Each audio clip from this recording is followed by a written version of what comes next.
ಅಮಿತ್ ಶಾ ಮತ್ತೊಮ್ಮೆ ಪೌರತ್ವ ಜಾರಿ ಬಗ್ಗೆ ಚರ್ಚೆ. ಮಾತಿನಂತೆ ನಡೆದುಕೊಳ್ತೇವೆ, ಜಾರಿಗೆ ತರ್ತೀವಿ. 400ಕ್ಕೂ ಹೆಚ್ಚು ಕ್ಷೇತ್ರಗಳಲ್ಲಿ ಗೆಲುವು ನಮ್ಮದೇ ಎಂದ ಕೇಂದ್ರ ಸಚಿವ.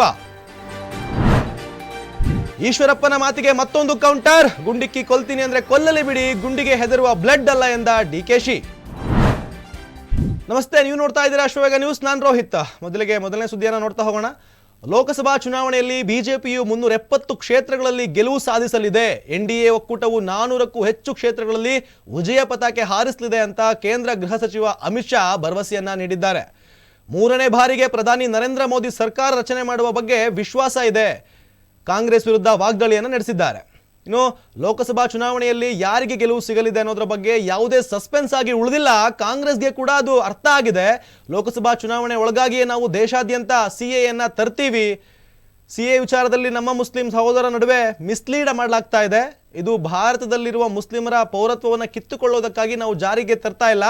ಇದರ ಉದ್ದೇಶ ಪಾಕಿಸ್ತಾನ, ಅಫ್ಘಾನಿಸ್ತಾನ, ಬಾಂಗ್ಲಾದೇಶದಲ್ಲಿ ಕಿರುಕುಳಕ್ಕೆ ಒಳಗಾಗಿ ಭಾರತದಲ್ಲಿ ಆಶ್ರಯವನ್ನ ಪಡೆದುಕೊಂಡವರಿಗೆ ನೀಡ್ತಿರುವ ಪೌರತ್ವ ಅಷ್ಟೇ. ಇದರಲ್ಲಿ ದೇಶದಲ್ಲಿರುವ ನಾಗರಿಕರ ಪೌರತ್ವವನ್ನು ಕಿತ್ತುಕೊಳ್ತಿಲ್ಲ ಅಂತ ಭರವಸೆಯನ್ನ ನೀಡಿದ್ದಾರೆ. ನಮ್ಮ ಸುದ್ದಿಗೆ ಬಂದವ್ರದೆಲ್ಲ ಸೆಟಲ್ಮೆಂಟ್ ಆಗಿದೆ. ಸಂಸದ ಡಿಕೆ ಸುರೇಶ್ ಅವರದ್ದು ಹೆದರುವ ಬ್ಲಡ್ ಅಲ್ಲ ಅನ್ನುವ ಮೂಲಕ ಉಪಮುಖ್ಯಮಂತ್ರಿ ಡಿಕೆ ಶಿವಕುಮಾರ್ ಬಿಜೆಪಿಯ ಹಿರಿಯ ನಾಯಕ ಕೆಎಸ್ ಈಶ್ವರಪ್ಪಗೆ ನೇರವಾಗಿ ಎಚ್ಚರಿಕೆಯನ್ನ ಕೊಟ್ಟಿದ್ದಾರೆ. ಈಶ್ವರಪ್ಪ ಅವರ ಗುಂಡಿಕ್ಕಿ ಹೇಳಿಕೆಯನ್ನ ಖಂಡಿಸಿ ಪ್ರತಿಕ್ರಿಯಿಸಿದ ಡಿಕೆ ಶಿವಕುಮಾರ್, ನಮ್ಮ ತಂಟೆಗೆ ಬಂದವರೆಲ್ಲ ಏನಾಗಿದ್ದಾರೆ ಹೇಳಿ? ನಮ್ಮ ತಂದೆ ಬಗ್ಗೆ ಮಾತನಾಡಿದ ಈಶ್ವರಪ್ಪ ಈಗ ಎಲ್ಲಿದ್ದಾರೆ ಅಂತ ಪ್ರಶ್ನೆ ಮಾಡಿದ್ದಾರೆ.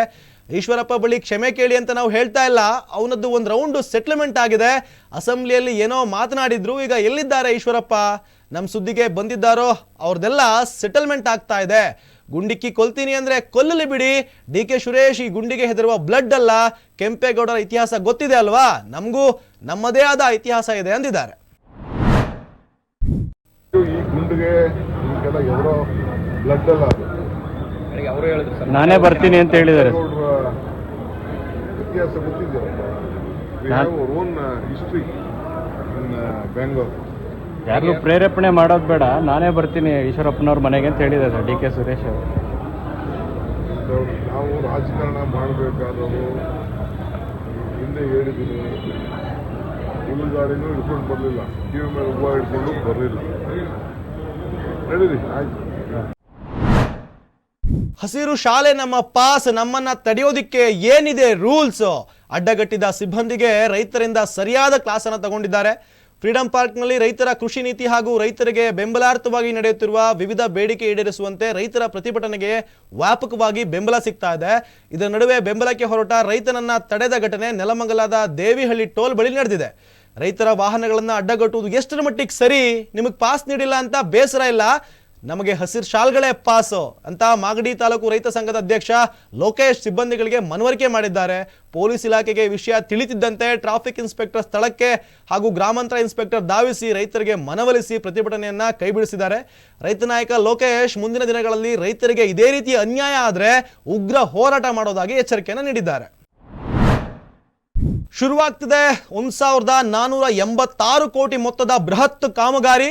ಅಮಜೇಶ್ವರಿ ನೀರಾವರಿ ಯೋಜನೆಯ ಕಾಮಗಾರಿಗೆ ಸಿದ್ಧತೆ ನಡೆಸಲಾಗ್ತಾ ಇದೆ ಅಂತ ಹೇಳಲಾಗ್ತಾ ಇದೆ. ಅಥಣಿ ಕ್ಷೇತ್ರಕ್ಕೆ ಅನುದಾನದ ಹೊಳೆಯನ್ನೇ ಹರಿಸಿದ್ದಾರೆ ಸಿದ್ದರಾಮಯ್ಯ ಅಂತ ತಿಳಿದು ಬರ್ತಾ ಇದೆ.